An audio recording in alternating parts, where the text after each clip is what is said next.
지금 시각 7시 20분입니다. KBS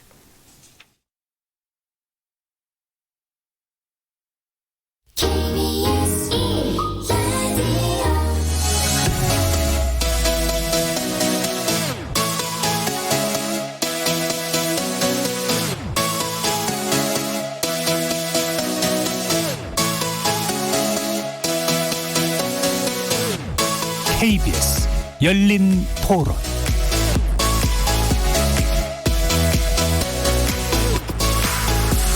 안녕하십니까. KBS 열린 토론 정준희입니다.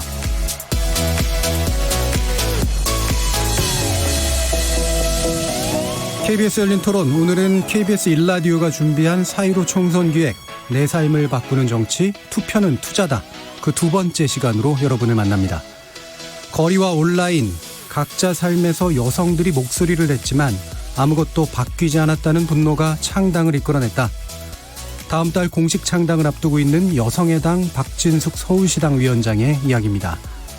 여성의 목소리를 대변하는 정당을 여성들의 손으로 직접 만들겠다고 나설 만큼 여성 참여의 물결이 제도권 정치 안으로 거세게 밀려들고 있죠. 지난 2017년 대통령 선거와 2018년 지방선거에서 여성의 투표율이 남성보다 높았다는 게 그 단면이기도 한데요. 그에 비해 20대 국회 여성 의원 비율은 전체 300명 가운데 51명으로 17%에 그치고 있는 현실입니다.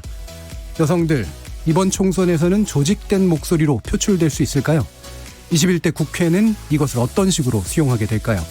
오늘 열린 토론에서는 여성의 정치 참여 실태와 대책 알아보고 여성 정치인의 역할과 존재감을 넓히기 위해 필요한 과제 짚어보겠습니다. KBS 열린 토론은 여러분들이 주인공입니다. 문자로 참여하실 분은 샵 9730으로 의견 남겨주십시오. 단문은 50원, 장문은 100원의 정보 이용료가 붙습니다. KBS 모바일 콩, 트위터 계정 KBS 오픈, 그리고 유튜브를 통해서도 무료로 참여하실 수 있습니다. 시민 논객 여러분의 뜨거운 참여 기다리겠습니다. KBS 열린 토론 지금부터 출발하겠습니다. 살아있습니다. 토론이 살아있습니다. 살아있는 토론, KBS 열린 토론. 토론은 라디오가 진짜입니다.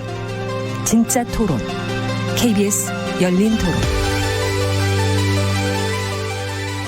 오늘 함께할 네 분의 논객 소개하겠습니다. 더불어민주당 남인순 최고위원 나오셨습니다. 네, 안녕하세요. 자, 그리고 미래통합당 김연아 의원 함께하셨습니다. 네, 안녕하십니까.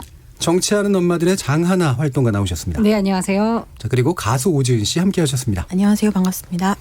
자, 두 분, 여야를 대표하시는 여성 의원이시고요. 그다음에 정치하는 엄마들의 장하나 활동가님은 이제 최근 또 정치 활동으로 더 많이 깊이 들어오시려고 하시는 것 같은데, 가수 오지은 씨 같은 경우에 제가 소개할 때. 네.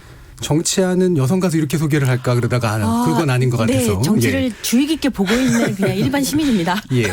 원래 오늘은 이제 특집은 생방송으로 하면서 이제 그 시민 패널들 많은 여성분들 또 모시고 이제 하려고 했는데, 네.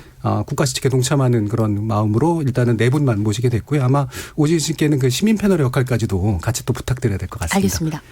자, 그러면 코로나19 문제를 좀 간단히 짚고 넘어가도록 하겠습니다. 코로나19 부분을 어떻게 짚어야 되나 고민을 해봤는데, 일단 여성 문제와의 연결성 문제에 좀 집중을 해볼까 싶어요. 물론 보육이나 육아가 반드시 여성 문제만은 아니긴 합니다만 그래도 중요한 문제이긴 하니까 이 코로나19의 현재 조건이 어떻게 여성 문제하고 연결이 된다라고 보시는지 이 부분 간단히만 한번 의견 들어볼게요. 어떻습니까? 남인순 의원님. 네, 우선은 당장 그 학교라든가 유치원, 어린이집이 이제 휴원을 하기 때문에 아무래도 가족 안에서 아이들을 돌봐야 되는데 이제 그럴 경우에 여러 가지 어떤 돌봄 문제가 발생할 것 같습니다. 그래서 물론 돌봄은 물론 여성만의 책임은 아니지만 그렇죠. 어쨌든 가족 안에서 누군가는 돌봐야 되는 그런 상황이 발생을 해서 그 문제 관련해서 여러 가지 긴급 돌봄 정책을 펼치고 있는데 아마 그 긴급 돌봄을 한다 하더라도 굉장히 문제는 현장에서 많이 있는 것으로 알고 있습니다. 특히 이제 돌봄을 담당하는 그 돌봄사들도 본인들이 안전 문제라든지 여러 가지 그 지원 대책에 대한 얘기를 하고 있고요.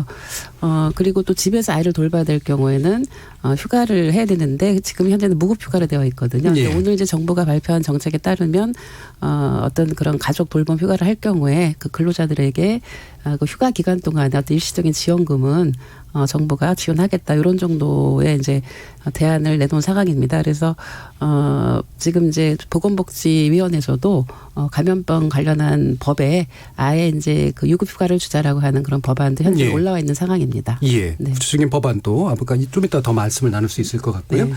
김연아 위원님께서 어떻게 보시나요?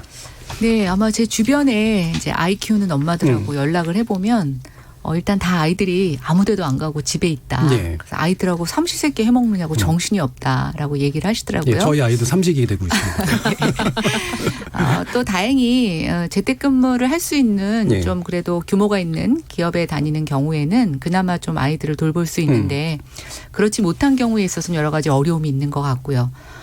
또 이제 아이를 맡길 수 없는 부분들에 대한 어려움도 뭐 물론 있지만 사실은 이제 일거리가 끊어져서 요즘 그렇죠. 경기가 너무 예, 안 좋지 예. 않습니까? 그래서 아이들하고 삼시세끼 같이 있다 보니까 집에서의 어떤 소비 패턴 이런 것들은 계속 늘어나게 되는데 그 부분이 점점 걱정이 되는 문제들. 예. 그래서 진짜 여태까지 저희가 한 번도 경험하지 못한 이게 이제 보육 문제에 있어서도 아주 초유의 사태인 것 같아요. 예. 그래서 뭐 할아버지 할머니들이 같이 보육에 도와주시기도 하고 또 주변의 이웃들끼리도 엄마 아빠의 도움이 필요한 친구들 같이 좀 보육을 서로 나눔이 품앗이 하듯이 하는 가구들도 있는 것 같은데 물론 뭐 어떤 그런 수당이라든가 또는 뭐 아이 돌보미에 관한 여러 가지 제도적인 정책도 좀 필요하다라고 보여지지만 한 번 정도는 우리가 예비군 훈련하듯이 이런 전염병 사태 때 보육이라든가 그렇죠. 아이들 문제를 어떻게 다뤄야 되는지 한번 고민해봐야 되는 중요한 계기가 되지 않았나 생각해 봅니다. 그렇죠. 이제 불행한 재난이긴 하지만 이게 우리 사회 시스템이 어떻게 여기에 적응해야 되는가는 문제를 보여주는 또 그런 시점인 것도 맞는 것 같습니다.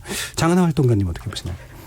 네, 이제 뭐 유급휴가가 필요하다 이 얘기가 좀 컸어서 이게 얼마나 장기화될지 모르니까 예. 언제까지 무급휴가를 기댈 것이냐 하고 그래서 이제 정부에서도 이제 일일 5만 원, 뭐 한시적이지만 주겠다 이런 얘기가 나왔는데 이제 한국의 노동 환경을 다 아시잖아요. 사실 눈치 보여서 이런 제도가 있어도 쓰겠다 말하기 힘든 부모들이 너무 많은 상황입니다. 현재는. 예. 그래서 저희는 일단 그 뭐 돌봄 공백을 긴급으로 그러니까 뭐 울며 겨자 먹기지만 아이들을 좀 기관에 계속 보내야 하는 이런 케이스 또는 뭐 아까 유급휴가 5만 원, 일 예. 5만 원 지원을 하는 방식도 있는데 좀 하나 이제 사업주의 어떤 책임에 대해서 정부가 좀 강하게 좀 이끌어줬으면 하는 거고요. 가까운 예. 대만의 경우에 이제 전체 학교가 휴교를 한 겁니다. 거기도 2주 동안 하고 거긴 이제 다시 개학이 시작됐다고 하는데 그 기간에 이제 돌봐야 되는 그 양육자들을 출근시킨 경우 그 강하게 벌금을 그 내리도록 하고 예. 그거를 또 대대적으로 계속 반복적으로 보도하니까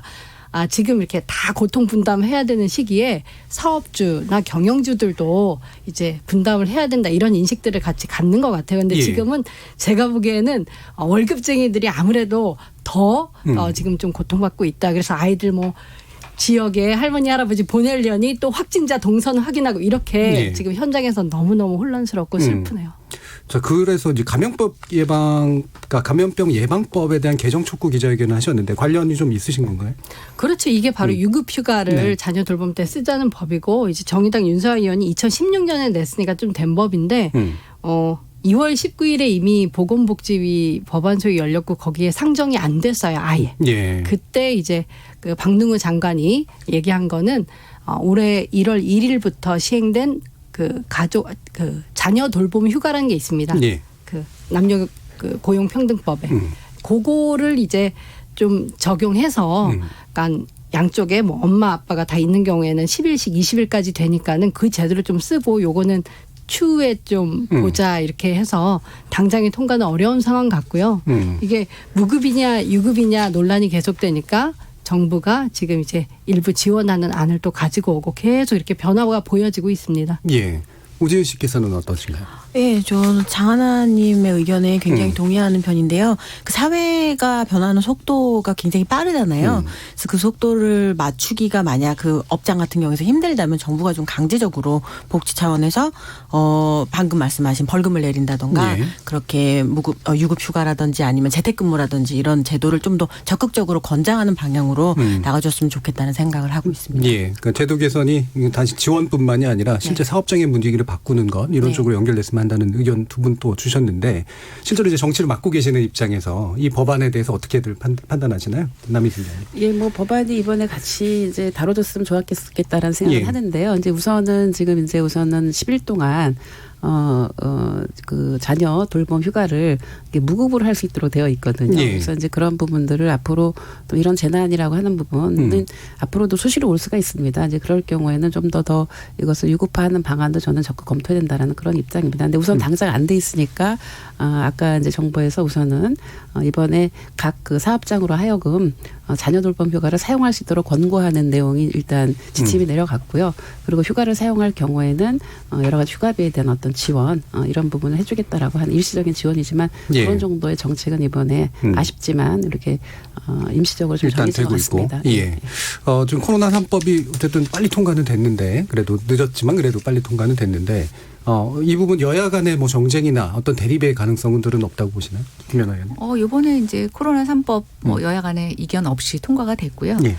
이제 저희가 이런 보육이나 또는 유급휴가 관련된 내용들은 이제 현장에서는 굉장히 절급하지만 이제 이게 입법 과정에 오게 되면 지속 가능하냐. 네, 그렇죠. 그다음에 이게 이제 재원 조달에 있어서 아무래도. 계속 영속성이 있느냐라는 문제가 하나 있고 이걸 보편적 적용을 하게 할 거냐 아니면 사회적 취약계층에게 더욱더 특별하게 대응을 해줄 거냐라고 하는 여러 가지 선택이 있을 거라고 생각이 됩니다. 예. 근데 이제 우리가 보편 적용을 할 때 제가 이제 조금 발견하는 문제점들은 뭐냐면 여전히 규모가 큰 기업 내부적으로 조직화된 노조가 있는 경우에는 이런 혜택을 받게 되는데 예. 그런 범위에 있지 못한 분들의 사각지대에 있어서는 여러 가지 해결하지 못하는 부분들 그래서 오히려 더 이런 복지 혜택이 양극화되는 문제가 있어서 예.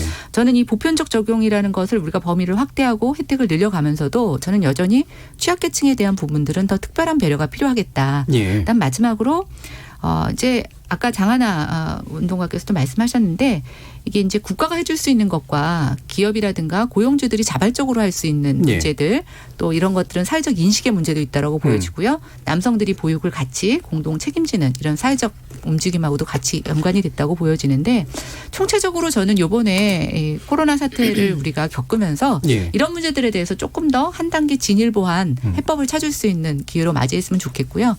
법이 당장 처리가 어렵다면 지금 정부가 갖고 있는 예비비를 통해서 예. 저는 임시조치 형태로 지금 어려운 문제들을 좀 많이 해결할 수 있다고 보여집니다. 그래서 예. 이럴 때는 조금 행정이 그런 유연성을 보여줬으면 좋겠다는 생각 해봅니다. 그러니까 막상 이제 법의 디테일로 들어가면 사실은 또 갈리는 부분들은 충분히 있을 수 있기 때문에 일단 행정력이 중요하고 그다음에 사회인식 개선까지 아마 언급을 해 주신 것 같습니다.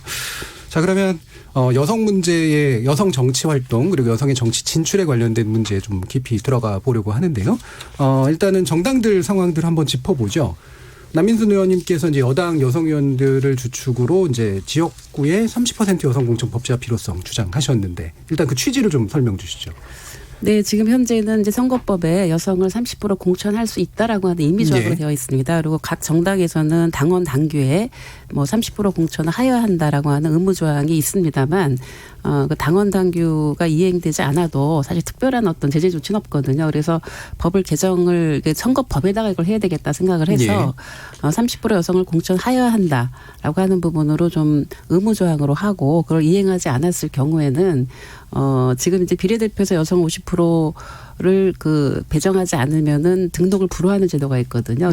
그렇게 해서 등록을 불허하거나 또는 이제 각 정당에 그 국고보조금을 지금 주지 않습니까? 그 부분에 있어서 만약에 이 30% 조항을 지키지 않는 정당에 대해서는 20% 삭감을 하는 그런 법안이 지금 상정이 되어 있습니다. 그래서 어느 정도의 좀 강제 조치를 그러니까 의무화하고 이거에 대한 강제 조치를 해야만이 실제로 여성 30% 공천이 이루어질 수 있다라는 차원에서 법 개정안을 내게 된 것입니다. 예. 지금 이제 임의 조항으로 되어 있는 거를 네. 이제 필수로 이제 만들고 거기에 대해서 뭐 처벌까지는 아니지만 이제 불이익을 줄 수 있는 어떤 장치들을 같이 좀 네. 보장하는 그런 게 취지이신 것 같은데 김연아 의원 보시기에 이 뭐 법안의 어떤 취지라든가 또는 가능성 문제 이런 건 어떻게 생각하시나요? 아마 저런 법안이 제기됐던 게 굉장히 오래됐던 것 같아요. 예, 예. 항상 실천의 말이 많이 문제였던 것 나왔었죠. 같아요. 예. 그래서 저는 일단 공천 비율도 되게 중요한데 일단 좀 당선 지역의 여성들이 이렇게 공천이 되는 것도 굉장히 중요하다. 예, 홈지 반대말.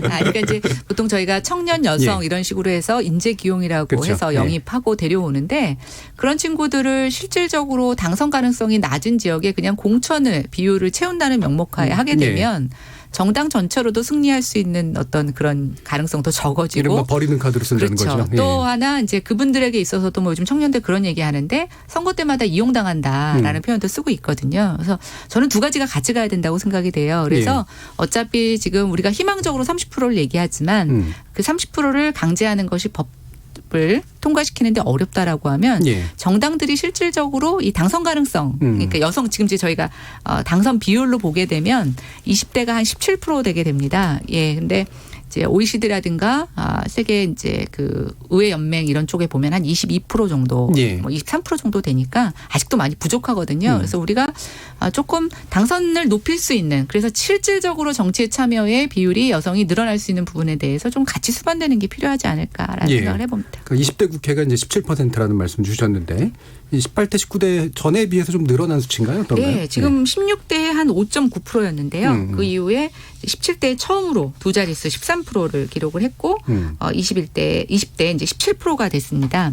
근데 이제 저 이거를 이제 지역구 의원, 비례의원으로 이제 구분을 해보면 지역구 의원은 실제로 26명, 그러니까 전체 지금 이제 17%가 51명인데 300명 중에 26명, 비례가 25명입니다.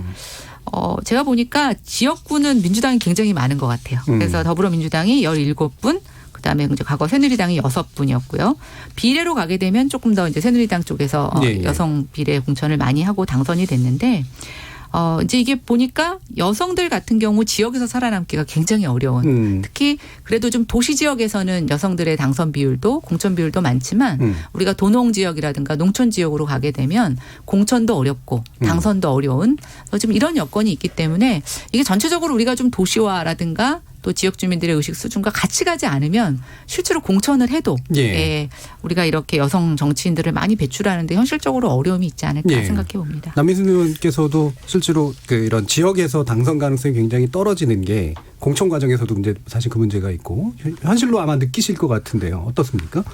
네, 사실 지역에서 공천을 받는 게 정말 굉장히 어렵습니다. 어렵고 지금 이제 그동안 여성들이 좀 늘어나긴 했지만 그것이 대부분 비례에서 충원을 절반 정도 한 거거든요. 그런데 이번 20대 국회에서 한 명이 더 지역구가 많습니다. 비례보다. 과거에는 다 비례에서 추정을 했었는데 그래서 저는 20대 국회가 일종의 그래도 새로운 변화의 물꼬를 텄다라고 생각을 하고 각 정당에서 정말 앞에서 우리 김연아 의원님께서 얘기하신 대로 각 정당마다 그 당선 가능 지역이 있습니다. 그래서 그 지역에서 여성들을 우선 공천하고 전략 공천하고 이런 방식으로 해서 여성들에 대한 어떤 공천을 해주지 않으면 사실 지역구의 어떤 그런 공천 과정이 그 이전서부터 뭐 여러 가지 지역위원장을 맡아야 되고 또 경선을 거쳐야 되고 이런 과정을 다 거쳐서 여성이 공천에 성공하기는 그 비율이 아주 떨어집니다. 저희 당도 보면은. 그래서 단수 공천이나 전략 공천에서 여성을 우선 해서 어느 정도의 그 뭐라 그럴까 경쟁할 수 있는 출발선을 좀 만들어주면 이제 여성들도 할 수 있구나 또 국민들도 그거에 대해서 공감을 합니다. 그렇죠. 왜냐하면 여성 정치인들이 의정활동 너무 잘한다는 평가가 좀 나오거든요. 그리고 저희 당은 보니까 지난번에 그 출마한 여성 중에 당선율이 60%였어요. 근데 남성은 한 40%거든요. 그럼 경쟁력도 높습니다. 그러니까 이런 것들을 국민들이 알아주시면서 여성들이 더 많이 나와야 되겠다라는 어떤 국민들의 공감대가 형성이 되면서 지역구의 어떤 여성들의 진출이 좀 더 높아질 수 있지 않을까라고 저는 생각을 합니다. 이게 말 그대로 존재감이죠. 그러니까 실제로 눈에 보이고 잘하는 것들이 체감되는 것으로 늘려가는 게 확실히 이제 필요하니까 그래서 선제적인 조치로서 이런 제도들이 아마 필요할 거라고 생각이 드는데 자가남 활동가님 같은 경우에는 지금 이제 정치하는 엄마들 차원에서 정의당과 선거연대를 맺은 거로 돼 있어요. 이게 뭐 어떤 가치적으로도 비슷해서이기도 하지만 또 여성 문제하고 관련해서도 뭔가 그 어떤 측면들이 있나요? 이번에 정의당이 사실 그 진보 정당이 오히려 진성 당원들 위주로 운영이 되기 때문에 그렇죠. 개방형으로 이렇게 뭐 비례를 공천한다거나 이러기가 더 힘든 사실은 특성이 있거든요. 근데 아주 좀 이례적으로 의외로 뭐 비례 개방형 비례를 하고 시민선거인단을 모집하는 거라서 그러니까 저희 그 정치하는 엄마들은 비영리 민간 낮으니까 특정 정당이나 정치인 지지는 안 되는데 비당원이 참여할 수 있는 이제 문호가 열렸고요. 그래서 저희가 그렇다면 어차피 이거 한 표가 더 늘어나는 거 아니냐. 그러니까 우리 총선 날 뽑는 것도 있지만 비례대표 국회의원도 우리가 마음에 드는 사람을 더 이제 상위 순번에 할 수 있는 기회가 됐다라고 생각해서 정치 저희 정치한 엄마들은 정치 참여를 아주 독려하고 표방하는 단체이기 때문에 이번 기회에는 정의당 여기 시민선거인단에 좀 열심히 참여해보자 뭐 이렇게 된 것이고요. 그 외에도 지금 그 더불어민주당 경우도 뭐 중앙위원회 이제 500명의 이제 그 결정권도 있지만 일단 시민선거인단을 모집하는 과정들이 이제 곧 그 시작이 되는데 그렇게 되면 어느 정당이든 간에 그러니까 시민들이 적극적으로 참여했으면 좋겠고 청취자분들도 이런 거 있구나. 내가 비례대표 공천 과정에 시민이고 비당원도 참여할 수 있구나. 많이 가셨으면 좋겠어요. 예. 그러면 이제 정치하는 엄마들 같은 경우에는 정의당의 이제 시민선거인단 일단 비례를 위한 것에 집중적으로 좀 참여하고 후보도 내시고 이렇게 되는 건가요? 후보를 저희가 낼 수가 또 없는 상황입니다. 왜냐하면 특정 정치인 지지가 돼버려서. 단체로는 못 내고. 그렇죠. 단체로는 못 내지만 저희 구성원들이 민주당과 또 정의당의 이번에 비례 개방형에 이제 한 분씩 지금 도전하고 있는 상황입니다. 예, 제가 한 분은 알고 있는 것 같습니다. 자, 오지은 씨 같은 경우에 지금 이렇게 그 뭐 지역에서 뭐 실제로 투표도 하시고 그러면서 여성 정치인의 어떤 진출, 선택에 영향을 많이 주셨었나요? 여성 정치인의 선택의 영향을. 예, 뭐 제가 이제 뭐 비밀 투표니까 묻지는 못하고요. 네. 저는 이 뭐 시체 말로 아무따라는 말이 있는데 아무것도 묻거나 따지지 않고 무조건 여성을 뽑거나 아니면은 비례의 여성이 앞에 있는 그런 쪽에 지지를 보내는 쪽이고요. 사실 그런 젊은 여성들이 굉장히 많다고 생각을 해요. 여성들이 굉장히 목이 마르기 때문에 여성들이 볼 수 있는 그 눈높이의 정책들이 있고 남성들이 보지 못하는 것들이 있다고 믿고 있거든요. 저희들은. 특히나 남성 중년 노년 정치인들이 공감하지 못하는 여성의 문제들이 너무 많기 때문에 여성 의원들이 더 늘어나서 여성이 지금 갑갑하게 생각하고 있는 것들에 대해서 긁어주기를 굉장히 바라고 있습니다. 그럼 방금 또 말씀이 나왔으니까 이 여성 공천을 한다라고 하는 게 여성의 표심을 잡는다라고 이런 식으로 이제 좀 쉽게 이해가 되는데 실제로도 그런가요? 여성 정치인이 나오면 여성의 표심이 몰린다라는 효과를 보세요. 어떻습니까? 글쎄요. 지역별로 보면 또 연령마다 좀 틀린데요.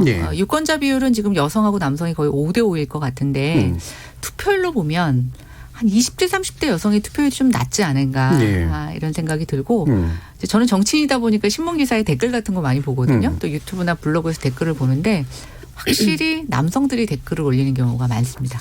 그래서 지금 오지은 방송인 같은 경우는 저는 굉장히 좀 뭐랄까 이렇게 앞서가시는 분이라고 생각이 되는데 이게 정치에 관심을 가지시는 분들이 의외로 그렇게 많지가 않아요. 그러나 또 아주 정치에 관심을 갖고 계신 분들은 또 아주 굉장히 적극적으로 이렇게 소수이지만 적극적으로 관심을 갖고 계셔서 이게 조금 더 보편타당하게 좀 확산되는 부분들이 있어야지만 아까 말씀하신 대로 표심으로 반영되는 것들이 좀 이렇게 드러나지 않을까라는 생각이 들고 아마 특정 지역이나 특정 이슈에 대해서는 그런 투표율이 아마 아주 예민하게 나올 수 있을 것 같은데 보통 저희가 선거 때마다 여성과 관련된 이슈가 굉장히 두드러질 때가 있고 또 글쎄요. 지금 21대 총선은 여성 이슈가 얼마만큼 나올 수 있을지 모르겠는데 지금은 조금 물밑에 이렇게 좀 가라앉아 있다라는 느낌이 들거든요. 그래서 그런 이슈에 따라서 아마 투표율도 좀 많이 등락이 있지 않을까라는 생각을 해봅니다. 그럼 남희순 의원님은 나는 여성 지지를 많이 받고 있고 나는 여성을 대표해라고 하는 것에 현실적인 어떤 느낌 같은 걸 가지고 계시나요?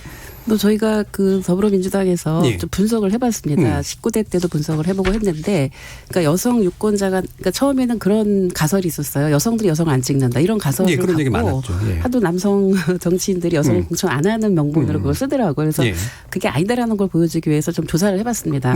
그랬더니 여성 후보자가 나온 적에 여성 유권자들이 굉장히 여성 그 후보자에 대한 어떤 그 호감도, 지지도 이런 부분들이 떨어지지 않습니다.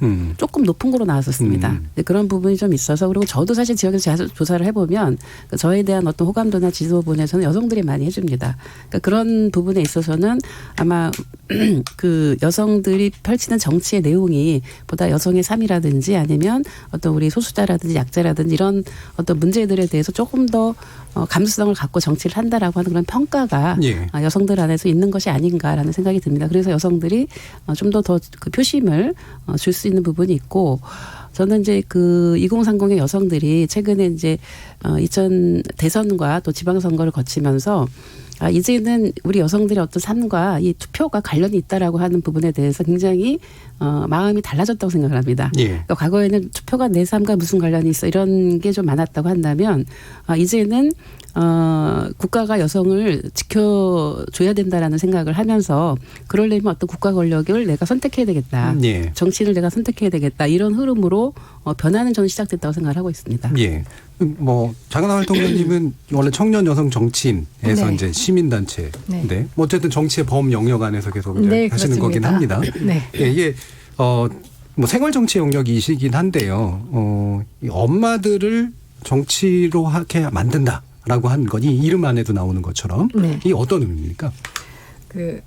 지금 국회에서 사실은 통과되기가 쉽지 않은 이런 예. 여성 공천 할당이라든가 청년 공천 할당 이런 것들이 왜 그러면 전폭적인 여성이나 청년들한테 지지를 못 받을까?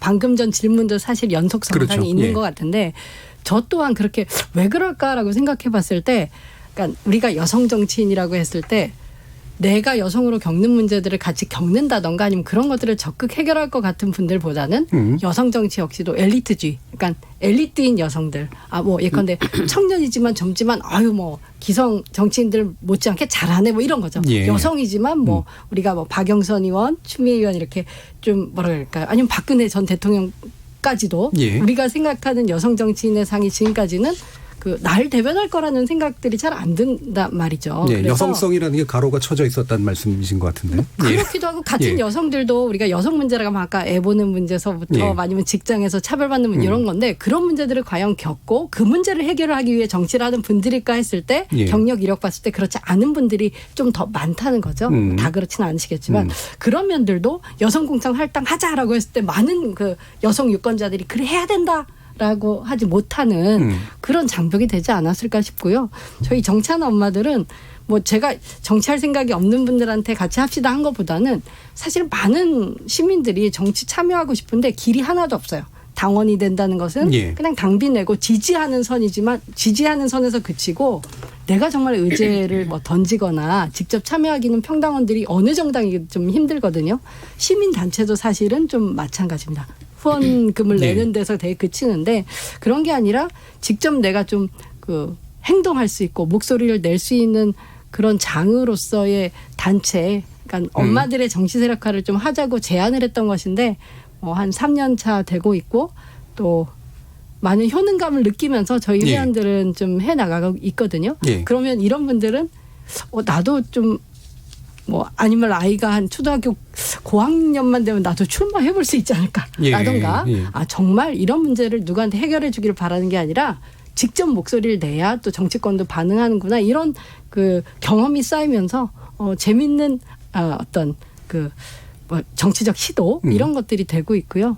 또 되게 시원해 하십니다. 일단 말이라도 할 수 있다는 예. 거에 대해서 효능감이죠. 되게 예. 시민성이 깨어난다고 이렇게 느끼시고요. 그렇습니다. 그럼 짧게만 더 여쭤보면 이게 엄마라고 하는 영역이 정체성인데 네. 이게 이제 정치의 어떤 핵심 키워드입니까? 아니면 뭐 육아하는 여성이라든가 또는 뭐 육아라든가 이런 식의 구체적인 어떤 측면입니까?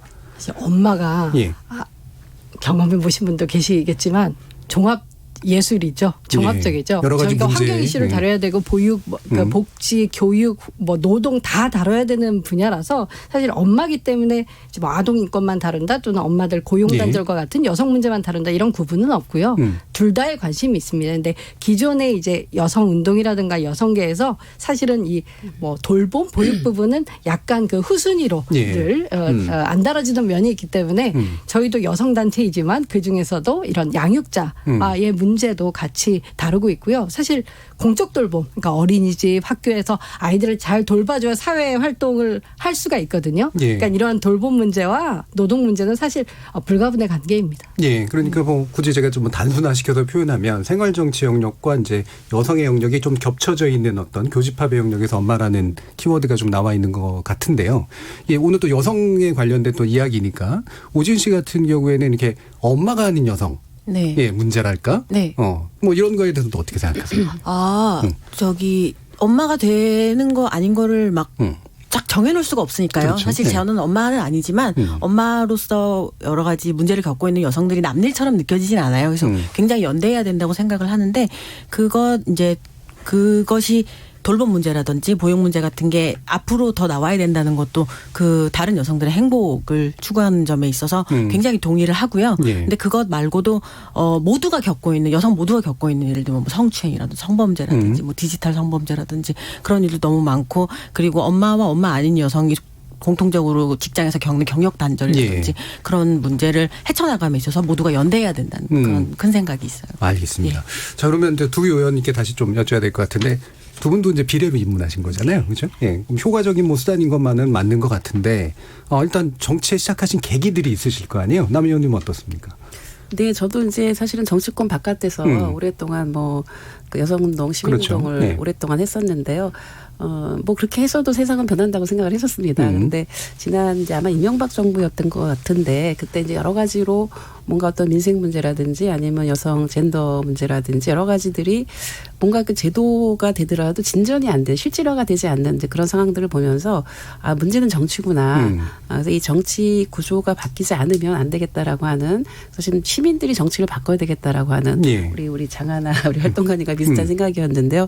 그렇게 해서 이제 저는 그때 그 내가 꿈꾸는 나라라고 하는 시민정치 조직을 만들게 됐습니다. 근데 그렇게 해서 어쨌든 시민정치운동 차원에서 민주당과 이제 통합을 하게 됐고 그런 어떤 제도 정치의 어떤 변화를 통해서 보다 더 여성들의 삶이나 우리 취약계층의 어떤 문제도 이런 것들을 좀 더 어떤 삶의 질 개선을 해야 되겠다. 어떤 민생의 문제를 꼭 한번 다뤄보고 싶다. 그리고 여성들의 어떤 이런 아젠다를 정치 영역에서 다뤄보고 싶다 해서 참여를 하게 됐습니다. 네. 실제로 그 뭔가 효능감이랄까요? 뭔가 많이 정말 내가 나와서 많이 바뀌었고 그렇게 만족감을 느낀다 이렇게 평가하실 수 있어요? 뭐 그거는 이제 다녀보면은 유권자들이 피드백을 주시잖아요. 이제 제가 했던 것 중에 그 친절한 약봉투라고 하는 그 법을 하나 제가 개정을 했는데 그 약봉투에 보면은 그 약의 모양이라든가 이런 걸 보고 약의 그 성능이 써 있잖아요. 이게 이제 그 복약지도라는 건데 과거에는 그거를 구두로 말로 해줬었습니다. 근데 제가 법을 개정을 해서 그 약의 모양에 따라서 어떤 성능이 있는가 하면은 그 약을 복용하시는 분들이 어떤 경우는 그걸 빼고 먹을 수도 있고 스스로 조종할 수가 있거든요. 그래서 그런 그 약봉투를 만들어내는 그런 역할을 했을 때 많은 분들이 피드백을 해주셨었습니다. 이제 그런 부분이 있었고 특히 여성들을 위해서는 저희가 이제 그 성폭력 범죄가 지금은 이제 그 친고죄 부분이 많이 다 폐지가 됐죠. 근데 제가 국회 처음에 들어왔을 때는 친고죄가 많이 남아 있어서 성폭력의 피해를 당하는 여성들이 사실은 고소를 못했습니다. 그래서 그 친고죄를 완전히 폐지했을 때 그때도 굉장히 이제 여성들이 또 성폭력 피해자분들과 그 지지자들이 많이 그거를 이건 정말 잘했다라고 하는 그런 반응이 있었을 때 아 그때 정치는 이래서 하는구나 이런 느낌을 받은 적이 있었습니다. 김연아 의원은 어떠세요? 정치에 입문하는 경우가 이제 여러 가지가 있는 것 같아요. 이제 남인순 의원님처럼 실제로 이제 시민운동 같은 것들을 하시다가 이제 정치로 들어오시는 건데 저는 시민활동 자체가 일종의 정치적 행위라고 보고 있어요. 그래서 이제 일종의 비제도권이라고 얘기하기 어렵지만 어쨌든 외곽에서 계시다가 이제 중심부로 들어오시는 이렇게 정치를 하시는 방법이 하나 있고요. 저 같은 경우는 사실은 굉장히 정치와 관련이 없는 부분이 있었습니다. 네. 또 이제 여성 같은 경우는 여성 운동을 하시다가 정치 입문하시는 경우도 많이 있어요. 근데 이제 그 외에 다른 경우가 저라고 볼 수가 있는데 저는 비례 중에서도 어떤 그런 특정 뭐 계층이라든가 이거를 대표하기보다는 제 전문성을 인정받아서 비례에 들어오게 됐습니다. 저는 이제 연구원에서 21년 정도 주택, 부동산, 도시계획과 관련된 정책을 연구를 했었는데요. 제 분야가 좀 독특하게 정부 정책과 관련되는 내용이 많습니다. 그래서 이제 연구원에 있으면서 정부 정책에 대한 평가도 하고 대안도 제시하고 그러다 보니까 여러 부처의 자문 활동을 하게 되고 그런 데서 위원회 활동을 하게 됐는데 그러면서 점점 제 업무의 범위가 국회에도 많이 오게 되고 토론회도 오게 되고 정부 부처의 회의도 가게 되면서 그런 것들이 어떻게 이제 굉장히 국회에서 필요한 분야다라고 인식이 됐던 것 같아요. 그래서 이제 그런 계기로 저희가 들어왔는데 제가 이제 와서 보니까 제가 생각했던 정치가 정치를 경험해보지 않은 사람이 생각했던 정치와 국회에서 경험한 현실 정치 사이에는 굉장히 괴리가 있었고 또 지금 비례에서 지역구로 다시 전환이 돼서 새로운 도전을 하는 관계에서도 보면 아 이게 정말 밖에서 생각하는 것처럼 그렇게 쉬운 거는 아니다. 그리고 오랜 기간 동안에 여기에서 일종의 뭐 트레이닝도 필요하고 또 어떤 교육도 필요하고 또 누군가가 좀 이끌어주는 예. 육성 발굴도 필요하다는 생각이 들었어요. 그래서 저는 정말 많은 분들이 정치 경험을 하는 것을 권합니다. 그리고 아까 이제 저는 오지은 아까 방송님께서 처음에 정치에 관심 있냐고 그러니까 약간 움찔하셨어요. 그러니까 우리가 세간에서 얘기할 때 정치에 관심 있다 그러면 굉장히 정치적 뭐 이런 그렇죠. 표현 자체가 정치할 뉘앙스가 거야, 별로 이거. 좋지가 예. 않습니다. 예. 예. 그럼에도 불구하고 저는 조금 정치에 대해서 여성들이 좀 더 많이 관심을 가져야 된다고 생각이 되는데 제일 좋은 거는 저는 정치에 신경 하나도 안 써도 나라가 시스템이 잘 돼서 예. 잘 돌아가는 게 제일 좋고 우리가 그렇게 가기 전까지는 각자의 처한 위치에서 자기의 목소리 또 자기가 옳다고 하는 것들을 좀 제도에 반영하는 게 굉장히 중요하다고 생각이 되는데 이제 그게 일련의 지금 장하나 대표께서 하시는 그런 운동일 수도 있다고 보여져요. 예. 근데 제일 중요한 건 저는 관심인 것 같아요. 예, 그게 물론 나의 이익과 이런 것들을 대변하는 것일 수도 있지만 저는 정치는 개인의 이익이 아니라 예. 조금 더 집단화된 사람들의 목소리를 낼 수 있어야 되고 상대적으로 기득권을 주장하는 게 아니라 상대적인 약자에 대해서 보호를 할 수 있어야 되는데 우리가 대부분 좀 이렇게 집단화하다 보면 스스로가 기득권이 되는 경우가 예. 많이 있어서 저는 어떤 직능단체라든가 뭐 경험주의에 입각해서 이런 경험을 한 사람들이 꼭 이런 걸 대변할 수 있다고 하는 것이 초기에는 작동하지만 저는 그게 점점점 가게 되면 이제 거기에서 기득권이 발생하면서 우리가 또 다른 문제점에 부딪힌다라고 예. 보면 그래서 정치가 이제 세대 교체를 하면서 이렇게 순환되어야 하는 게 아닌가라는 생각을 해봅니다. 그래서 예. 뭐 저는 이제 경험을 해서 정치에 이제 현실 정치로 들어가는 부분이라고 보여지는데 여성들에게 쉽지는 않습니다. 예, 특히 이제 지역 관리 해보시면 여성들한테 쉬운 정치 환경은 아닌데 네. 조금 더 시스템화 된다고 하면 저는 가능할 거라고 보고 있고요. 제가 좀 권장해드리고 싶은 것은 젊은 청년들이 기초자치단체에 뭐 시의원이나 구의원이나 또는 좀 구청장 이런 식의 정치 경험을 정말 저는 권해드리고 싶어요. 그게 예. 굉장히 여성들이 잘할 수 있는 영역인 것 같아요. 일종의 구의 살림을 살고 시의 살림을 살고 하는 것 자체가 굉장히 섬세한 부분이 필요하고 저는 그런 경험들이 점점 더 확대될 때 정말 좋은 여성 정치인들을 배출할 수 있다고 보여지는데 저희가 보면 기초자치단체는 조금 다른데요. 광역자치단체로 보면 여성 비율이 한 명도 없습니다. 네. 네. 그래서 이게 점차 우리가 조금 이게 너무 지금 국회에 막 여성 정치인들 진출이 현안 막 초점이 되어 있는데 여기에 나왔던 분들이 광역자치단체로도 가고 또 기초자치단체에서 활동한 부분들이 또 구청장이나 이렇게 네. 광역자치단체로도 올라오고 하는 일종의 이런 로드맵 같은 것들이 좀 캐리어맵 같은 것들이 있지 않으면 예. 매번 여성 정치인들은 비례로 들어와서 소모적으로 쓰이고 청년들도 소모적으로 쓰이고 그다음에 안 되고. 근데 저는 결코 육성이 안 되면 정치인들은 중진으로 나갈 수가 없다는 생각이 들어요. 예. 네.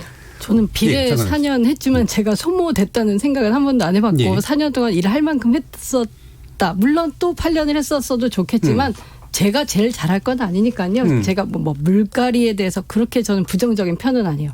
제가 전 20대 때 낙선을 해서 이제 남인순 의원님과는 다르게 지금부터 네. 시민단체 활동을 하고 있는데 그래서 뭐 청년들 여성들에게 이렇게 기회를 주고 뭐 그게 꼭 뭐 재선 3선이 정치의 목표인가? 그러니까 약간 시각 예. 관점을 바꿔보면 정치가 세상을 바꾸기 위해서 하는 거지 내 팔자 고치려고 하는 건 솔직히 아니잖아요. 근데 재선 3선이 정말 제가 내 자신이 누구보다 잘한다라고 했을 때 그 가치인가 아닌가를 정치인 자신이 상당히 객관적 판단하기는 힘들어요. 그거는 저 자신도 그렇지만 그래서 오히려 저는 많은 정치인들에게 특히 뭐 사람들이 젊은 정치인과 여성 정치인 그 소수자 대변하는 분들한테 기대하잖아요. 그때는 꼭 다선 의원이 되는 것보다는 주어진 기간에 우리를 대변해 주기 바라는 사람들이 더 소신 있게 해 주기를 좀 바라고 제가 김연아 의원님을 저희 단체가 유치원 3법 할 때 교육위에서 좀 많이 뵀거든요.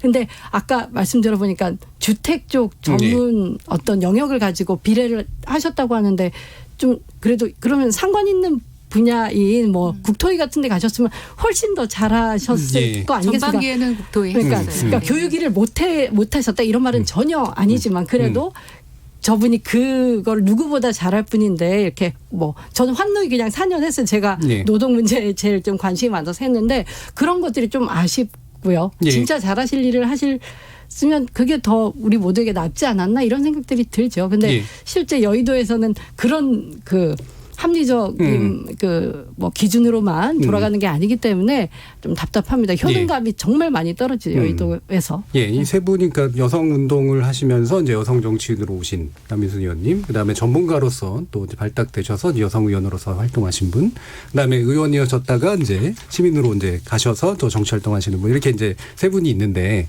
그 오지은 씨가 원래 오늘 패널의 역할 중에 하나가 이제 바로 네. 그 막 시민들의 목소리를 모아주는 거잖아요. 네. 그 뭐 좀 이게 소개 좀 해주시죠. 아, 네. 예. 소개하겠습니다. 현재 실시되고 있는 여성 할당제와 여성 추천 보조금 제도는 여성의 정치 참여율을 많이 높였지만 몇 가지 한계점들이 있습니다. 남성에 대한 역차별로 보는 시선, 비례대표 선거제, 할당제의 비효율성 등이 있는데요. 이에 요즘 남녀 동수제 방안이 나오고 있는 것으로 알고 있습니다. 해외 국가에서도 실시 중이고 남성의 과대표성을 줄인다는 점에서 의의가 있다고 생각합니다.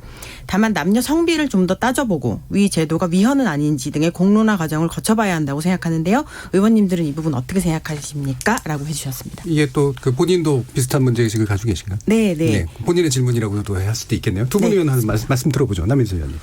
네, 뭐 여성 할당제 부분에 대해서는 이제 그런 어떤 위헌에 대한 논란 이런 부분들은 이제 많이 사라진 것 같습니다. 왜냐하면 우리가 이제 임계량 이론이 있죠. 한 30%가 됐을 때 그 집단에서 어느 정도의 그 소수자의 목소리를 대변할 수 있다라는 부분이 있기 때문에 사실 최소 30%는 어느 사회 구성원이어도 그 30%를 대표할 수 있어야 된다고 얘기를 합니다. 그래서 지금 17%거든요. 예. 17%인 상황이기 때문에 어쨌든 그건 유엔에서도 이미 30% 권고 조항은 있었고 이미 지금 40%고 40%까지 달성한 나라들은 그걸 없앴습니다. 이제 이런 상황이기 때문에 그 할당제라고 하는 부분들은 계속 더 그 제도가 실질화돼야 된다라는 생각이 들고 다만 이 할당제라고 하는 부분이 대표성을 그냥 뭐 여성이면 다 주냐 이런 반발이 있습니다. 저도 뭐 그걸 동의를 하고 사실 그 대표성이라고 하는 부분이 실질적인 어떤 내용을 담보하려면 이 정치 구조 안에서 여러 가지 수직적인 차별이나 수평적인 차별들이 있습니다. 뭐 예를 들면은 국회에 여러 이제 위원회들이 있어요. 그 위원회에도 여성들이 골고루 들어가야 되거든요. 근데 과거에 지금은 골고루 20대 때는 들어간 편인데 여성들이 편중된 위원회가 있습니다. 그래서 그런 어떤 수평적인 어떤 그 것이 이루어져야 되고 또 예를 들면 여성들 같은 경우에 어떤 장관직이라든지 아니면 위원장직이라든지 이런 부분들이 여성들이 배제되는 경우들이 있거든요. 그러니까 30%는 양은 있지만 질에서 담보가 안 되는 경우들이 있기 때문에 이제 그런 부분들까지 다 확보가 돼야만이 실질적인 어떤 여성 30%의 의미가 있다고 생각을 합니다. 그래서 그 부분은 뭐 이외 동수로 나가는 것이 또 그 유엔에서도 권고하는 조항이고 2030년까지 그렇게 얘기를 하고 있고 여성 추천 보조금 제도는 지난 2018년 저희 이제 지방선거 할 때는 그 기초 선거에서 저희가 38% 여성을 공천했습니다. 그래서 여성 추천 보조금 21억을 저희가 받았었는데 그거를 여성 의원들의 그 여러 가지 선거 활동에 지원을 했습니다. 그래서 이제 상대적으로 어떤 여러 가지 어떤 그 선거 자금에 어떤 부족할 수 있는 여성들에 대한 힘이 됐던 부분이 있어서 이 제도는 당분간 좀 유지가 돼야 되지 않을까라고 생각을 하고 있습니다. 김연아 의원. 지금 현실적으로 여성의 정치 참여, 그다음 실제로 선출직 여성이 적은 것을 생각을 하면 저는 저 제도는 아직까지는 유효하다라고 보여집니다. 근데 이제 제가 20대 아들 지금 2명이 있는데요. 20대 아들들에서 이제 느껴지는 얘기는 뭐냐면 이제 과거에는 굉장히 여성들이 차별을 받고 사회적으로 뭐 이렇게 편견에 사로잡혀서 여러 가지 억울한 일이 많았지만 요즘 20대의 남성들의 입장에서 보면 오히려 역차별을 받고 있다고 생각을 하는 거죠. 실질적으로 여성의 인권이 많이 신장이 됐고 특히 요즘 30대 가구 같은 경우에 보면은 가사의 분담이 남성에게도 굉장히 많이 부여되는 걸 볼 수 있을 것 같아요. 그래서 저는 여성의 정치 참여 늘리는 저 권고 수준에 대해서는 동의하지만 우리가 어떤 성비를 꼭 5대5로 맞춰야 된다라고 하는 건 굉장히 경직돼 있다라고 보여집니다. 예를 들면 또 비근한 예로 초등학교 교사, 뭐 중고등학교도 마찬가지인데 교사의 성비를 보면 또 오히려 여성이 너무 많아서 남성의 할당제를 해야 된다라고 하는 경우 있는데요. 이제 우리가 이것들을 강제로 했을 때 거기에 필요한 사람이 제대로 수급될 수 있을 만큼 그 기반이 갖춰져 있느냐라고 보면은 저는 여성 정치인도 그런 경우가 많아요. 예를 들어서 서울에 여성 정치인이 좀 많은데 지방에서 여성 정치인을 우리가 공천을 할 때 적당한 사람을 찾을 수가 있느냐 뭐 이런 것들 보면 어떤 분야나 이런 쪽에서도 그 수요가 잘 안 되는 부분이 있습니다. 저는 끊임없이 말씀드리지만 우리가 이 여성 할당제를 계속 맞추기 위해서는 또 달성하기 위해서는 계속 여성의 정치할 수 있는 풀이 좀 같이 성장하지 않으면 저는 이것은 계속 허수에 지나지 않는다라는 생각이 예. 들고 조금 더 인식을 이제 바꿔야 된다고 생각하는 거죠.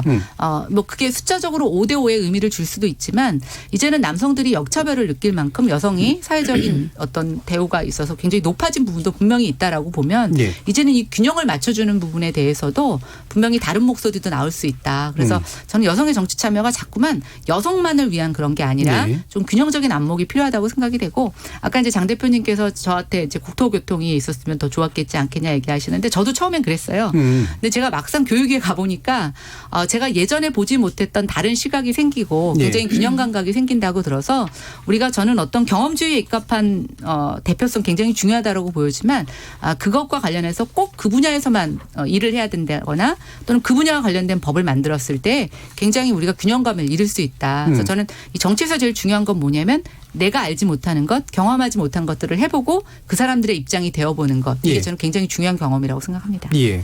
그래서 이제 풀을 넓힌다라고 하는 측면에서 그 뭐 예비 여성 정치인의 양성 시스템이랄까 뭐 이런 것들에 대한 질문들 좀 있었던 것 같은데요. 네. 읽겠습니다. 정당 사무처 직원과 국회의원실 직원, 뭐 보좌관, 비서관, 지역사무실 사무장 등에 대해서 특정 성별이 60%가 넘지 않도록 하는 법 제정이 필요합니다. 정당과 의원실이 정치 경험을 쌓을 수 있는 곳이라고 생각합니다. 현재 남성들의 비율이 훨씬 높은 편인데 여성의 비율이 높아진다면 정책도 좀 더 양성평등한 정책이 만들어지고 예비 여성 정치인 양성이 가능하다고 생각합니다. 라는 의견이 있었습니다. 장은하 활동가님은 그 이런 그 양성 시스템 같은 걸 경험을 하셨거나 보셨나요? 네, 일단 아까 제가 국회에 일하고 있을 때 뭐 남성 보좌진들이 당연히 많을 수밖에 없어서 예. 그런 것들이 실제 정책 위반이라든가 뭐 법을 만들 때 당연히 영향을 준다고 생각하는데요. 지금 그 성별 얘기가 오늘 방송 주제이고 그거 많이 나왔지만 제 개인적인 경험으로는 뭐 성별 또는 나이 세대 이런 것들도 과소대표되거나 과대대표되는 세대가 있다고 하잖아요. 근데 예.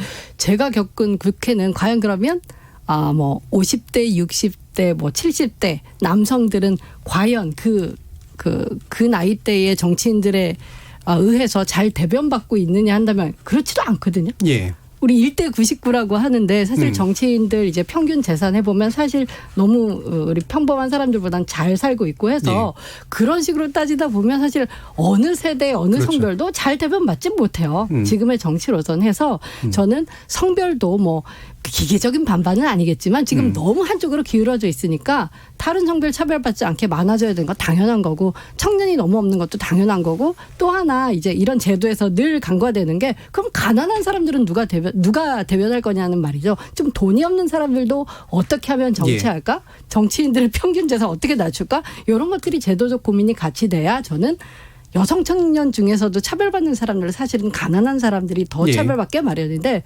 그런 것들이 같이 해결될 것 같습니다. 그냥 생물학적인 성별, 뭐 나이, 주민등록증 나이 이런 것들로 지금 정치 상황이 다 이렇게 극복되진 않을 거다 생각합니다. 여성의 정치 대표성을 높이는 이슈가 결국은 그 정치적 다양성과 그다음에 대표성의 확보를 다양하게 좀 만들어지는 그런 쪽으로 연결이 돼야 된다. 예, 그런 말씀이셨네요. 굉장히 중요한 지적해 주신 것 같고요. 뭐 청취자들 의견도 좀 들어봐야 되니까 일단 전반부 토론은 여기서 좀 마치고 후반부 토론에서 좀 나머지 이야기 나눠보도록 하겠습니다.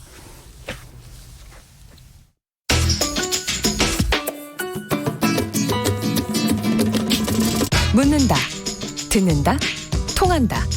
KBS 열린 토론. 듣고 계신 청취자 여러분 감사드립니다. 들으면서 답답한 부분은 없으신가요? 궁금한 점은요? 그렇다면 함께 토론에 참여하시죠. 유료 문자 샵 9730을 이용하시면 됩니다. 단문은 50원, 장문은 100원의 정보 이용료가 있습니다. 스마트폰 어플리케이션 KBS 모바일 콩을 통해서도 무료로 참여하실 수 있습니다. KBS 열린 토론은 언제나 열려 있습니다. 듣고 계신 KBS 열린 토론은 매일 밤 1시에 재방송됩니다. 자, 우리 토론 진행되는 동안 청취자들이 보내주신 의견 들어보고 가겠습니다. 정의진 문자 캐스터. 네, 지금까지 청취자 여러분이 보내주신 문자들 소개합니다. 먼저 콩 아이디 0005님. 지금 어린이집에서 긴급 돌봄 서비스 안 받는 데가 대다수입니다. 정책과 현실은 너무 다릅니다. 유튜브 청취자 이진국님. 국회에서 여성 의원들이 여야를 떠나 화합하는 모습을 보여주었으면 하는 희망입니다.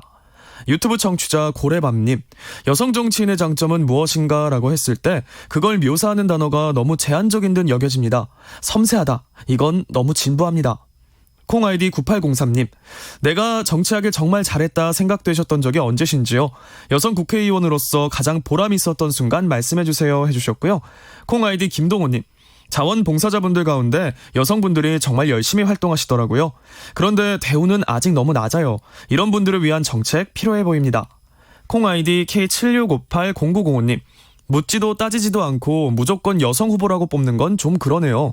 남성 후보 중에도 여성 문제에 더 애정을 가지고 곰곰이 생각하는 후보가 있지 않을까요? 라고 보내주셨습니다. 네, KBS 열린 토론. 이 시간은 영상으로도 생중계하고 있습니다. 유튜브에 들어가셔서 KBS 일라디오 또는 KBS 열린 토론을 검색하시면 지금 바로 토론하는 모습 보실 수 있습니다.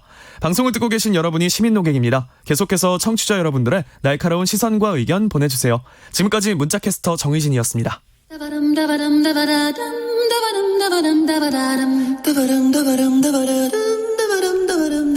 여러분은 지금 청취자와 함께 만들어가는 고품격 시사방송 KBS 열린 토론을 듣고 계십니다.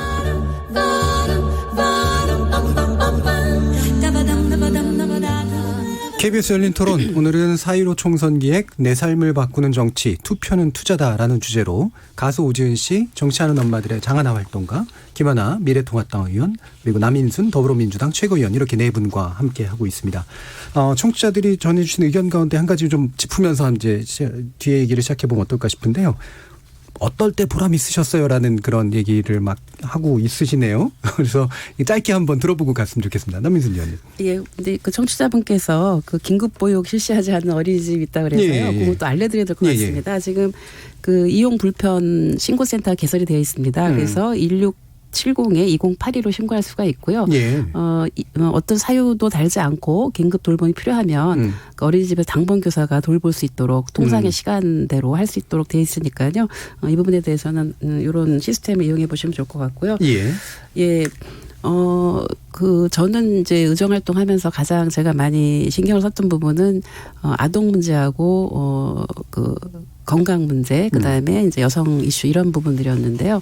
이제 제일 그래도 이것이 정치인으로서 할 보람이 있었다라고 이렇게 느꼈던 순간은, 대개는 이제 정치인들도 이슈를 금방금방 소비를 합니다. 예. 하고 나면 이제 금방 잊어버리고 또 사라지고 그러는데 저는 이제 아동학대 문제를 제가 줄기차게했습니다. 그래서 지금 아동학대 관련해서는 19대 때 했을 때는 굉장히 어떤 그 정부가 그 종합적인 대책이 없었는데 아동학대 현장을 제가 여러 번 좀 방문도 하고 또 진상조사 활동도 하면서 지금은 그 아동학대와 관련한 어떤 종합 시스템이 여러 가지 신고할 수 있는 시스템이나 아니면 사전에 예방할 시스템들이 갖춰졌기 때문에 어떤 그런 제도를 금방은 아니지만 오랜 시간에 걸쳐서 19대 20대에 걸쳐서 어떤 한 이슈를 꾸준히 해서 좀 변화를 이뤘다라고 하는 부분, 예. 이런 부분들이 어떤 정치가 모든 걸 다 하지는 못하지만 하나라도 좀 바꿀 수 있는 이제 그런 경험을 속에서 좀 보람을 느꼈습니다. 예. 사실 아동학대 문제가 지난 20대 국회 과정에서 좀 많이 또 부각됐었던 측면이 분명히 있었던 것 같네요. 김연아 의원님은. 예, 저는 이제 법안이 통과됐을 때가 가장 의미 있었던 예. 것 같아요. 예. 근데 이제 아마 남인순 의원님 같은 경우는 이제 올해 오래 하셨으니까 제가 보니까 법이 생각보다 시간이 오래 걸리더라고요. 그렇죠. 예. 예. 그래서 아마 저보다 훨씬 더 보람을 느끼실 만한 일이 많으셨다고 생각이 되고, 저는 짧지만 이제 4년 동안에 이제 재정법 3개를 발의하고 그중에 2개가 통과가 됐는데, 저는 제가 생각하는 어떤 제 분야에서 꼭 새로운 것들을 좀 이번에 좀 틀을 바꿔야 되는 것들은 대부분 재정법을 통해서 하게 되는데, 이제 부동산과 관련된 산업 육성법 하나 하고, 네. 그다음에 이제 제가 건축이나 이런 쪽에 전문 분야가 있다 보니까 학교 시설 유지 관리와 관련된 법을 새롭게 제정을 했습니다. 교육위원회에서 일종의 제 전문성을 결합할 수 있는 법을 만들었는데요.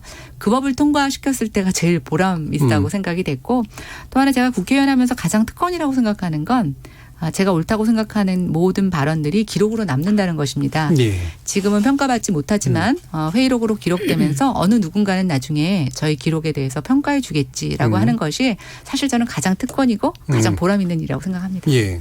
두 분의 보람이 그 의정활동 소개하는 느낌도 있었는데 보니까 특권이자 보람이자 굉장히 의무감, 책임감 이런 것까지 느끼시는 그런 부분까지 얘기를 해주셨네요.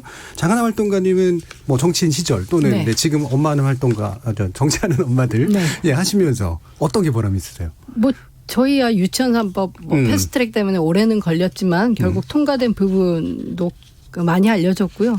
또 그것보다는 덜 알려졌지만 그 어린이집 다니는 아이들 하루 급간식비라고 해서 예, 예. 급식, 점심 급식 1회와 오전 오후 간식 2번을 합친 금액의 최저 그 기준이 1,745원, 2019년 물가에 1,745원이었고 그게 22년째 기준을 동결해 놓은 거였어요. 그러니까 예. 거의 저희는 이거 복지부 직무유기다라고 생각하는데 그렇잖아요. 복지부 직원 월급을 22년 동결했으면 난리 예. 났을 거 아닙니까? 어떻게 아이들 밥값을 물가 인상률도 반영을 안 합니까? 근데 그거에 대해서 이제 작년 5월 이제 어린이날 맞이해서 캠페인 시작했고 결국에 이제 예산 때 2,600원으로 그래도 뭐 부족하다면 이렇게 현실화를 했고요. 이제 관련 상임이세요. 남인순 의원님이. 그래서 예. 또 예산 증액에 많이 이렇게 실제 도움이 되셨고. 네, 실제 그 많은 의원들이 동의를 해주셨지만 특히 이제 예산 관련해서 많이 이렇게 계속 영향력을 주셨는데 그것도 좀 보람을 충분히 느끼셔도 좋겠어요. 그러니까 실제 예. 증액된 금액이 1,000억 원이니까요.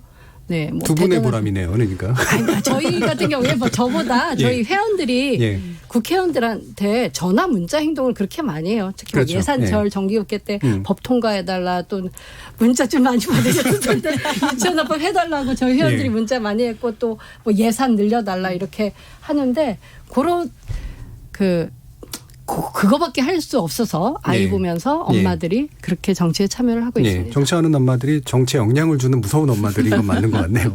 우진 씨 같은 경우에는 아까 저 질문도 보면 네. 묻고 따지지 않고 이제 막 지지한다. 아, 이게 네네. 맞냐 뭐 이렇게 얘기하시는 분도 있는데 뭔가 그 과정에서 내가 투표권자로서 보람을 느끼시는 어떤 순간들이 있을 거 아니에요. 저는 제가 할 수 있는 게 사실 좀 제한적이잖아요, 예. 당연히. 그래서 그 좋은 법안을 발의하는 의원들한테 후원금을 내는 게 제가 할 수 있는 가장 적극적인 정치 참여라고 생각을 하기도 하고요. 그리고 또 아무따라는 말을 쓰는 것에 약간 어떻게 아무것도 묻지 따지지 않고 여자를 뽑을 수가 있냐라고 생각하신 것 같은데 그것은 너무 숫자가 적기 때문이에요. 너무 적기 때문이에요. 예를 들면 6대4 정도만 돼서도 제가 이런 말을 하지 않을 텐데 17%가 남녀가 반반인데 의원이 17%라는 건 좀 이상한 거잖아요. 예. 네, 거기에 이상하다고 느끼는 사람들도 저는 이제 많을 것 같고 그렇게 해서 어떤 입장을 대변하는 여성이든 자신의 자리에서 좀 오래 버텨주길 바라는 그런 마음이 예. 있거든요. 유권자로서. 예. 그래서 후원금을 낸다든지 아니면 지지를 표시한다든지 이런 정도의 활동을 하고 있죠. 네, 알겠습니다. 자, 그럼 여성해당 문제 제가 이제 모두에 말씀을 드렸는데 어떻게 보세요? 현실 정치인으로서 김연아 의원님은 여성해당을 창당한다라고 하는 거. 네. 그러니까 예. 근데 저는 계속 말씀드리지만 어떤 경험주의에 입각한 대표성이라고 한다고 하면 국회의원 300명을 전부 다 비례로 해도 모자랄 것 같아요. 예. 예, 대표성만으로 다 구성해야 되니까. 그래서 저는 그 예. 여성 정당이라고 하는 것이 상징성은 있다고 보는데 그렇게 되면 예를 들어 남성 정당도 또 하나 만들 수 있을 것 같고요. 또 그냥 기존 여성 정당에서 대표가 안 되면 또 20대 여성 정당, 30대 여성 정당 이렇게 될 것 같아요. 그래서 저는 그 정당 창당의 취지는 충분히 이해가 가지만 예. 그게 보편화되는 것 자체가 우리 사회가 앞으로 나가는 걸까? 저는 뭐 좀 그거는 좀 생각이 다르다라고 생각이 되고 저는 여성이지만 어떤 제가 누군가를 투표해야 될 때 묻지도 않고 따지지도 않고 여성이기 때문에 표를 주는 행동은 해보진 않았습니다. 예. 제가 살아오면서. 예. 저는 저에게 유리하거나 제가 옳다고 생각하는 곳에 투표를 합니다. 그리고 그런 의견을 개진하는 사람한테 얘기를 하는 거고요. 남성 정치인이라고 표를 얻어야 되는데 남성한테만 지지받을 수 있는 공약을 내놓지는 않아요. 그래서 예. 저는 이제 이게 우리가 너무 여성 정치 참여에 대해서 이렇게 비약적으로 생각을 하게 되면 현실을 왜곡할 수 있다라고 생각이 돼서 저는 결국 제일 중요한 건 우리가 균형감 갖고 있는 생각, 사고, 그다음에 그에 대한 대표성을 가져가는 게 제일 중요하다라고 생각이 됩니다. 네. 그래서 뭐 여성 정당 필요성은 인정하지만 글쎄요, 저는 약간 의구심을 갖고 있습니다. 예. 네. 그러니까 부분적 대표성이 아닌 국민적 대표성 측면을 계속해서 네. 많이 강조를 해주시는 것 같은데 남인순 의원님은 여성 운동가로서 또 이제 보시는 또 새로운 어떤 감흥이 있으실 것 같은데. 네, 뭐 저는 이제 뭐 이런 여성의당이 나오게 됐던 부분에는 또 기존의 정당이 충분히 대변하지 못하기 때문에 나왔다고 네. 생각을 합니다. 그래서 지금 뭐 제가 알기에는 3월 8일 날 뭐 창당을 한다고 들었고요. 뭐 여성에 대한 모든 차별이나 폭력에 대해서 반대한다는 기치를 걸고 지금 하고 있어서 어쨌든 이런 부분들은 아마 그 미투 운동이나 여러 가지 최근에 어떤 페미니즘에 대한 그 젊은 여성들에 대한 굉장히 폭발적인 반응 이런 부분들이 배경이 네. 되지 않았을까라는 생각을 하고요. 이미 어떤 유럽이나 이런 데서는 굉장히 어떤 다원주의적인 정당 구조로 가면서 그 다 내포할 수는 없지만 그 시대의 어떤 이슈라든지 세력이라든지 이런 부분들이 결집이 되면서 이런 흐름은 있을 수 있다고 생각합니다. 저는 이런 네. 시도는 해볼 수 있다고 생각이 들어요. 네. 이런 시도는 해볼 수 있다는 생각이 들고 개항 그 시도하는 거 그 어떤 흐름을 저희가 이제 지금 이제 준연동형 비례대표제가 되면서 3%의 지지를 받아야 또 예. 그 제도권에 진입할 수 있거든요. 그러려면 아마 또 그만큼 많은 여성만이 아니라 국민들로부터 지지를 받아야 되는 거거든요. 그러니까 그 해봐야 아는 거죠. 네. 네, 해봐야 아는 거라는 생각이 들고 그런 어떤 그 여성들의 이슈가 또 국민적 보편성을 가질 수 있는 그런 부분으로 여성의당이 얼만큼 설득을 해낼 것이냐에 따라서 그 성공 여부는 달려 있다라고 저는 생각을 합니다. 예. 그러니까 일반적인 정당은 특정 기반을 가지고 있지만 사실 이제 국민정당을 보통은 목표로 할 수밖에 없고 그 수권 정당이 네, 되기 위해서. 네. 근데 말씀은 이제 다당제 하에서 이제 작은 걸 대표를 하는 정당이 필요도 하고 네. 그게 대신 또 국민적인 보편적 관심을 끌어내는 어떤 거로 연결돼야 된다라는 말씀이셨네요. 장하다 활동가님 어떻게 보세요? 네, 저는 이제는 좀 다양해져야 된다라고 너무 생각하고 이번에 연동형 비례대표제가 그래서 결국 너무 아쉽고 그 국회가 뭐 시간과 노력을 들인 만큼 사실 연동성이 부족해서. 네, 그냥 야, 이게 뭐냐 싶을 정도 너무 실망스러웠거든요. 근데 예. 어쨌든 계속 나아가야 할 바는 그냥 다양한 사람들의 정치적 요구를 담아내는데 현재 정당들이 그걸 잘 해내면 필요가 없겠지만 부족함이 느껴서 창당을 하는데 이거는 다 헌법적인 권리예요. 예. 정당을 만들어서 이 정치활동하는 거는 모든 국민에게 있는 권리이기 때문에 이거를 뭐 좋다 안 좋다 뭐라 할 것보다는 잘 해나가길 빕니다. 그리고 많은 정당들이 나타나기를 너무 바라고요. 예. 그렇지 않으면 지금 아까 뭐 300명을 다 비례를 해도 모자르신데 그 말이 정말 걸맞을 정도로 국민들의 정치적 요구는 정말 다양해졌어요. 예. 근데 현재 국회의원들은 사실 너무 안 다양하죠. 그게 뭐 성별 뭐 이런 그 나이 문제뿐만 아니라 뭐 직업도 그렇고 너무 편중돼 있어요. 정치인들이. 그렇기 때문에 아마 다당제가 국회를 다원화하는 데도 큰 견인을 하지 않을까. 여성의 당이 잘 하기를 되게 바라는 거죠. 예. 그러니까 이게 이제 여성의 정치 세력화라는 측면에서의 어쨌든 중요한 실험인 것 같은데 아까도 이제 남미수 의원께서 언급해 주셨지만 이제 미투 운동이라든가 젠더 이슈가 어쨌든 사회에서 중요한 이슈로 부각되는 과정하고 연결이 돼 있다라고 이제 판단을 하시잖아요. 우진 씨도 그렇게 보시나요? 이런 여성의당 운동이나 이런 것들은? 여성의당을 창당을 굉장히 주의 깊게 보고 있고요. 이 창당 자체 되게 많은 다양한 여성들이 모인 거라고 들었어요. 예. 다양한 입장을 가진. 그렇게 정치적 해서 입장이 다양한. 네. 예. 그래서 당의 대표 입장이 대체 뭐냐, 무슨 아젠다를 가지고 가는 거냐라는 걸로 꽤 화제도 된 걸로 알고 있고요. 근데 그 논의 자체가 굉장히 발전적이라고 보거든요. 예. 네.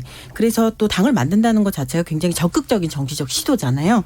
그게 그만큼 이제까지 기존 정당들이 갖고 있던 태도에 되게 목이 말랐다는 것이고 예. 그래서 이 정말 평범했던 사람들이 모여서 정치를 시작하는 이 시도 자체가 굉장히 좋은 선례가 됐으면 하는 마음이 있어요. 예. 이게 마무리 발언 전에 이게 사실 다룰 것들은 많지만 하나만 짧게 여쭙고 싶은데 그러니까 얼마 전에 숙대 트랜스젠더 그 입학생에 관련된 문제로 이제 사회가 좀 많이 좀 어려움을 겪었는데 이게 이제 여성을 대표한다는 것이 젠더를 포괄할 수 있는가라는 데 대한 어떤 중요한 궁금증을 남긴 사건이긴 한 것 같거든요. 이 부분에 대해서 김현우 의원 어떻게 보시나요? 저한테는 너무 아직은 어려운 주제인 것 같아요. 예. 네. 예. 남인수 대표님. 네, 뭐 지금 사실 이제 그 정당의 흐름하고 요거 좀 다른 것 같습니다. 예. 제가 봤을 때는 어떤 젠더를 포함하는 흐름이라기보다는 예.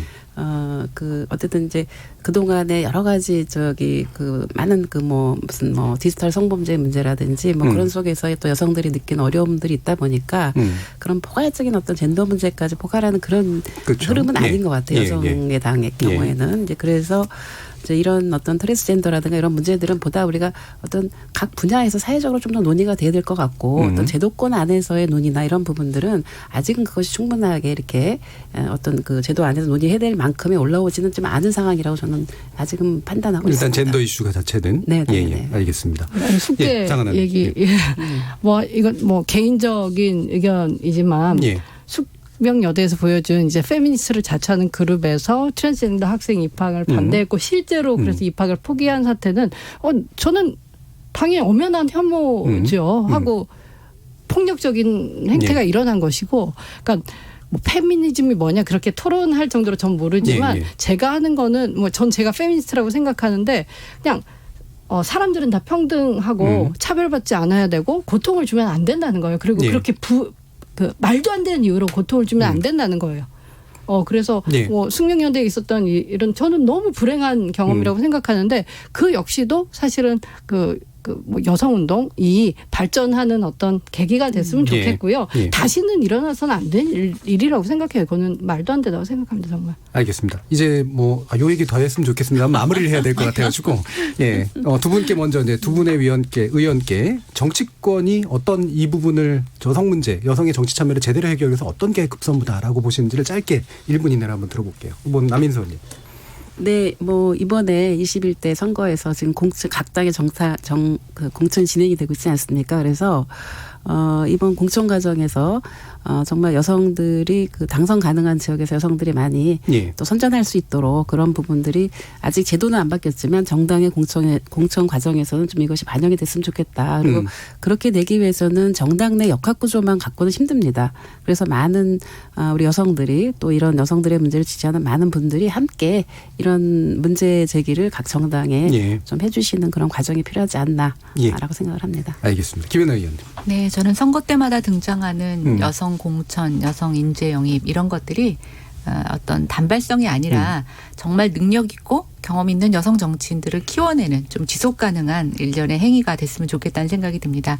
제가 남성 의원님들을 보면서 가끔 굉장히 부러웠던 게 있는데 저희가 이제 국회의장을 하려면 보통 5선, 6선 이렇게 돼야 되죠. 근데 여성은 거기까지 가는 경우가 없어요. 근데 제가 그분들을 좀 나이 많아서 뭐 외부에서는 그런 다선 의원들을 꼰대처럼 보는 경우도 있지만 내부에서 보면 그분들이 갖고 있는 그 경험에서 우러나는 연륜들을 굉장히 무시할 수가 없습니다. 그래서 저는 그런 부분이 여성 정치인들한테도 있어야지만 또 저는 그런 여성 정치인들이 자기만 살아남는 것이 아니라 밑에 후배 여성 정치인들을 키우고 발굴하는 것들을 할 수 있는 데까지 좀 연결돼야 우리가 추구하는 것이 현실화된다라는 생각이 들어서 조금 지금의 이런 것들이 좀 확장되고 지속 가능하게 이어졌으면 좋겠다는 생각 해봅니다. 네, 알겠습니다. 자, 이제는 이제 뭐 사회 사실 뭐 제약은 없습니다. 우리 죄송합니다. 오지은 씨부터 들을게요. 네. 일단 저희는 나를 대변해 줄 수 있는 사람을 굉장히 지지하고 싶잖아요. 근데 이제까지는 남성 여성으로 이렇게 뭐 문제를 딱 잘라서 나눠서 얘기할 수 없는데 숫자적으로 봐서 남성의 입장을 대변해 준 사람이 너무너무 많았고 그러니까 여성의 입장을 대변해 줄 수 있는 사람을 굉장히 찾고 있는데 그런 사람이 그러니까 야망 있는 여성이 많이 나왔으면 좋겠어요. 정치를 하는. 그리고 그런 캐릭터에 사회적으로 또 익숙해져야 된다는 생각을 해요. 그러니까 야망 있는 여성을 불편해하는 그런 시각이 있는데 그렇지 말고 야망 있는 여성을 밀어주고 그 사람이 더 자리를 잡고 더 큰 일을 할 수 있도록 밀어주는 그런 사회적인 분위기가 생겼으면 좋겠고요. 너무나 많은 뭐 디지털 성범죄라든지 뭐 경력 단절이라든지 너무 많은 문제가 있는데 그거를 정치권은 이제까지 나중에라는 말을 쭉 해왔거든요. 그러니까 그것에 목이 마른 사람들을 되게 물을 줄 수 있는 그런 여성 정치인을 굉장히 기다리고 있습니다. 알겠습니다. 장하나 활동가님.